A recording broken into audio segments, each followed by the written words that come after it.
দেখে দেখে বোতল খালি থাকে খালি করে লেগে আমি কয়টা করে রাখবো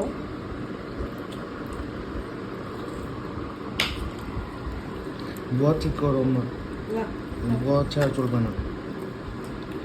গেলাম না টাকা বাঁচার লাভ নেই। রসুন হচ্ছে কি টেম্পোরারি, তুমি একটা বুয়া রাখো, যেরকম বুয়া ছিল 3 বছর কয়দিন এই মাছটা যান এই মাছটা রাখবেন বুয়া রাখো, বুয়া ছাড়া হবে না। তুমি যতই করবা, মনে করো আব্বু এটা পেয়ে বসবে যে 3000 টাকা বাঁচবে, নিজেই লস।